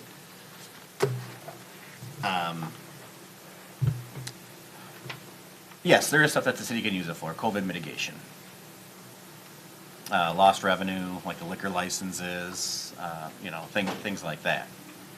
I guess, well, just from, you know, just an overview, I just, you know, just throwing money at everything, you know, some businesses are impacted and they're getting grants. Some people aren't impacted and they're getting stimulus checks. I mean, you know, I don't see how, you know, how this whole thing works. It seems like it's potential for fraud and all that kind of stuff, you know, when you keep throwing so much money at it. You know, but. So who decides, I mean, who does basically the audit of the COVID money to see if the expenses qualify for their program? I believe that we will be reporting to the state. last year's, did that already go through like a? Yeah, we reported, we had submitted our final report in November, and I haven't heard anything. I think it was more so the media, you know, when everyone was defund the police and anti-police, and some metro cities were adding on to their city halls, and others were buying riot gear. I can't remember what city, the So, Big Lake or I Factory mean, or something like that. That's kind of the point I think we're saying. So if we're bettering the police station or bettering the city hall and all those kind of things. Well, there will be some qualified expenses. Right. I mean, some cities are just doing it, right, and just taking the chance, is that? I was gonna ask. You know, I don't remember what city it was, but one of them, they built a new golf clubhouse. They said just because it's, you know, bigger one, with bigger pro shop, so you could social distance. Sure. That was their justification for it. right. I don't know, seems pretty loose. So I don't know if the council wants to discuss business assistance or not. I mean, it's, Well, I think at this meeting, I would like to, I mean, there's gotta be some way we can get a more detailed itemization of what these dollars can be used for. I mean, you know, not to say that we can't have businesses, but we've already done that. Right. Plus you'll get PPP and the stimulus checks, all that kind of jazz. I think we should focus on the betterment of our city, whether it's the police, public works, city hall, whatever. And along that line, I'm gonna bring research, like I've started with Cottage Grove, to see what cities are doing. Right. I mean, there's some blatant, like Scotty mentioned over there, some blatant things that are happening there that I would go, COVID? No, they go COVID, you know, so there's the law and then there's the wiggle room of the law. And I'm erring on wiggle room here for us. I agree. I mean, as far as the business assistance, I think, well, especially you, Joe, I mean, you basically went to every business in Right. town and said, here, you know, some didn't even want it, you know. just throwing it out there, looking for guidance, looking for direction. I think the focus should be within Because it our has a city big impact if department, we're gonna sure, give you know. 20%, allocate 20%. I think part of the reason for that number two was that we took part of that BR&E, business retention expansion, and we haven't had the opportunity yet to have the findings meeting, which would be when in July. You know, that we're still. Oh, the retreat, yeah. Yeah, the retreat. We're trying to formulate what our plans are gonna be based on that. So we kinda, it's kinda up in the air on, how things are gonna play out with that program. And how we can, you know, use funds for that.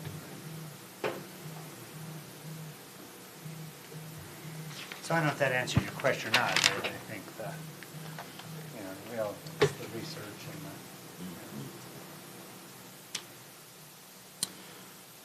the. Property tax levy. So this is enclosed in the packet, and like I said, I based it off of a 4% increase in value. So what that does is it generates $90,000 in new tax dollars, keeping the tax levy the same. I'm sorry, the tax rate the same. And as you can see from the staff report, our debt service is increasing $262,000. And this is something that staff has brought up pretty much every other month, that now we're dealing with that PD at $175,000 annually. So if the direction is to keep the tax rate the same, then staff is looking at cutting or the use of reserves.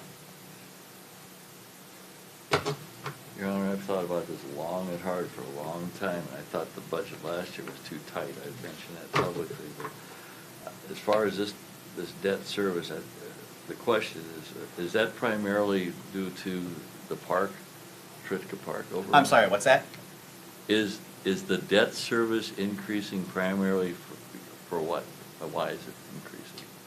It's increasing because of the 262,000. Yes. 233,000 of it is the PD in the 2021 street project, so it has nothing to do with parks. Oh, it has nothing to do Zero. with parks. Okay, that's fine. So to that point, I'd like us to consider reserves for that amount rather than cut. it seems like we cut, and we have so many needs out there, equipment needs. I know, Your Honor, you've said to me before you don't like to tap into the savings account, and I can respect that, but by golly. I think part of the problem, part of the point, the issue you're gonna have, this is just a debt service. Yeah, I This know. doesn't include the rest of the stuff that we're talking Oh, about. I I know. would say just in wages and, I mean, there's $500,000 without even batting an eye. Well, That's why I'm I looking know. for direction from the council up front, because I don't know how to proceed without direction. Otherwise, that tax rate is gonna go. I think it's gonna be a combination of all. I'm not big on tapping the reserves, obviously, for a number of reasons, let alone the bonding liens Right, and all those right, kind of things. right. I think you have to, you know, if you gotta raise taxes, you know, we're gonna have to do that to a point. We still have to be cognizant of the taxpayer and all that kind of stuff. That's why I'm surprised that the valuation is only 4%. I mean, I know the houses, you know, next to me are selling for, you know, whatever, probably 15% above valuation. So, you know, so I don't know, the county or somebody's smarter than I am, but why doesn't that go 15%? I think last year, you know, what happened is in our budget, we put a number there and anticipating it was higher than what we were gonna get, and it came in much lower. And so there's a conservative aspect to it. Is that right, Joel, this year? Yeah, historically, it was a 10% increase in Right. valuation. You know, we thought 7 was conservative, and it ended If up we being get less 3, than that. Something, yeah. Well, it's kind of the other way. Some of it was because of the pandemic, of course, but now it's going the other way. Mhm. So my question, but I think it's a combination of both. I mean, you know, if debt service because of the police station is 262, you know, you still have to add all the things. Right. Take care of it. Right. You know, and the thing is, it's gonna be ongoing. It's not just, I mean, I get the deal of taking reserves for one time. Yes. But if you gotta have the law. Oh, sure, yeah, I don't disagree. You know, that brings up a point, I thought of it earlier, but I'm just gonna throw it out there, and you guys don't stone me. You know, in light of, they're already talking about delays in the police station, should we put a hold on that for a year? We've got a signed contract. Right. Well, we'll go back to I them, mean, though, they're already Well, giving us. every cost that they've incurred, they're gonna say, here's my bill. Yeah, but they're, that's true, but, gosh darn, we're already getting stones through. Well, no, I don't I know. think. Is it think we're gonna past be the point cheaper of next no year? return. Or is I it don't gonna be know, more Scott, I expensive? don't know. I have no I idea. remember, you know, when we were Probably starting this not. before, you know, Probably we were not. looking at, you know, building the city hall shell, you know, attached to Yeah, it at that oh, yeah, time, you know, yeah. and I remember you said, Oh, I know. it's gonna be cheaper to build the Yeah. shell now. Well, that's and what they it's were like, telling me. You know, I know, Yeah. but Yeah. it's like, I'll retract that. We're I so just- cleft that, Yeah. I think I- the train left the Plus, we already station. bonded and have the money. yeah, Right. yeah. Well, again, good Yeah, point. we gotta Okay. give it back anyway, so. But, you know, but I. Wage increases. Street improvements. It does go back to what Joel started this whole meeting about, Mhm. is keeping costs under control. Yeah. I mean, you know, we all want this stuff, we all want. and Yeah. that's- You know, and that's why, you know, I give you credit for trying to keep things on budget. I mean, really. I think all we can really do is, you know, the 262 is what it is. It is what it That is. number is there. We try to keep our increases what we have been, you know, the 3.5% for the wages and, you know, try to keep each department as minimal as possible, but still getting what we need to get by, basically. Probably be a no-frills budget, I would assume. I do think, I think we brought this up, or maybe the attorney did one time, but maybe after this next street project, we take a year or two off and do the capital equipment bond for There a you year, go. or the facility bond Yes, for a year, yes. you know, those kind of things, and just take our chances Mhm. for a little bit, you know. And then, like I say, when the wastewater plant is 2 years off, paid off, you know. I mean, I think that type Good of idea. strategy, you know. Also, though, we have to consider that in a community, you're putting up a new police department. Would you, as a resident, not anticipate some kind of an increase to cover the cost of that? I can't think that you would spend $2-something million and no increase in my taxes, and here we got a brand-new building. I, as a resident, would anticipate having, someone's gotta pay for it. We all pay for it. So I would think there would have to be some increase, and I think people see that here we're going to have this great They're facility. willing to pay for something to Yes, see. they yeah. see this, you know, so I mean, I think there's room to work with it. I mean, and hence that's why we have 6, 7 budget meetings, to figure it out in the course of the year. And also get input. Right. So, Okay. Yeah, and we kind of talked about the debt service here. You know, the next bonds to be paid off would be the 2021 C bonds. They refunded the 2012 A bonds, which saved 20 grand. They'll be paid off in 28. As the mayor said, the wastewater treatment plant will be paid off in 23. That's about annual payment of about 400,000. Water treatment plant will be paid off in 2030. That's approximately 70,000 a year.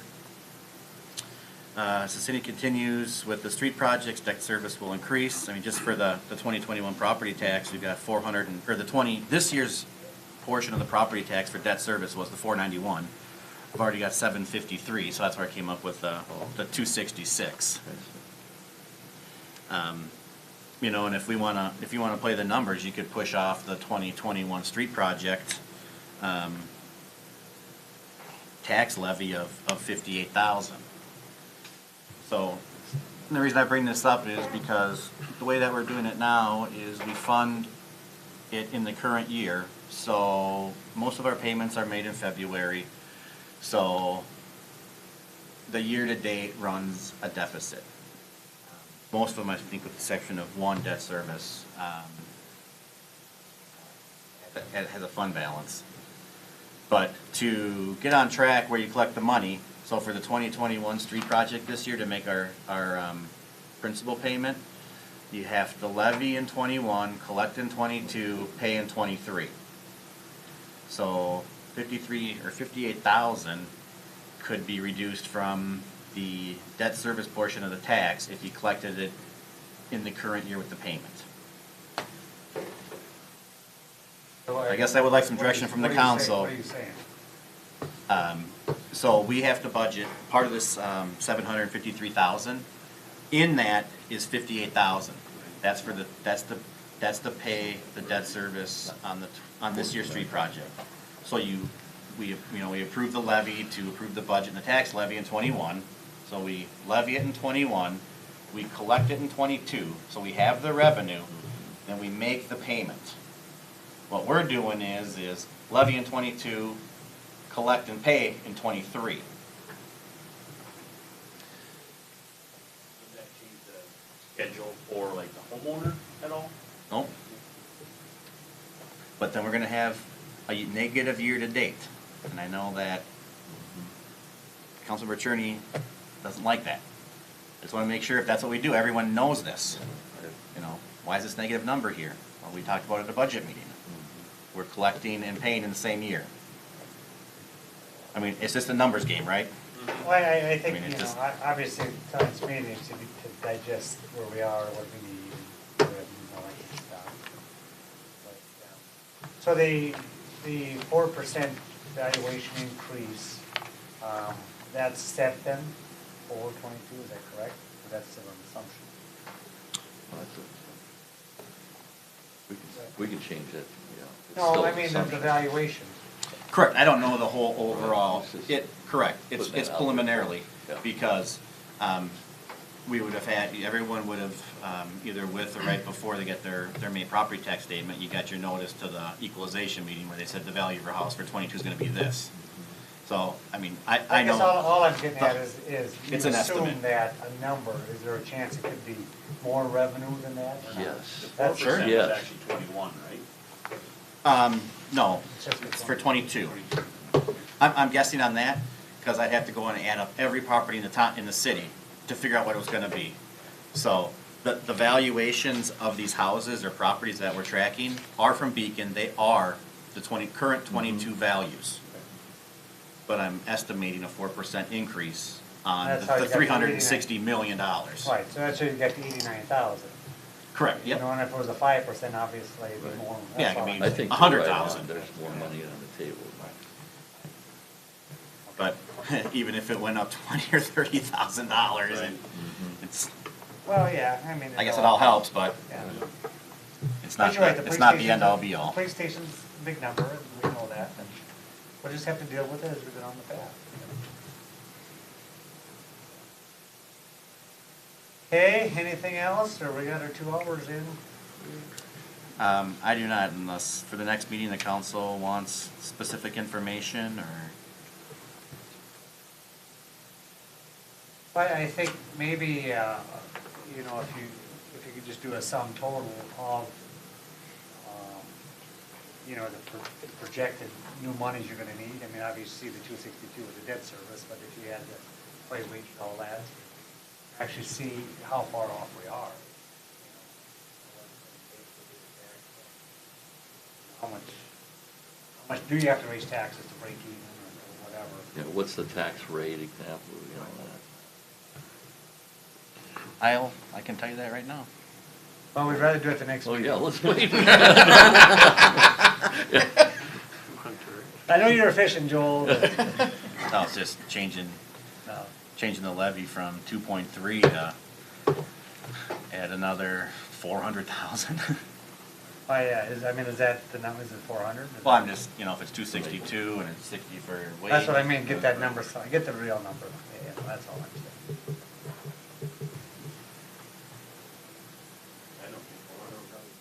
No, it's probably half 1 million. Yeah. What do we got here? We need 2 million.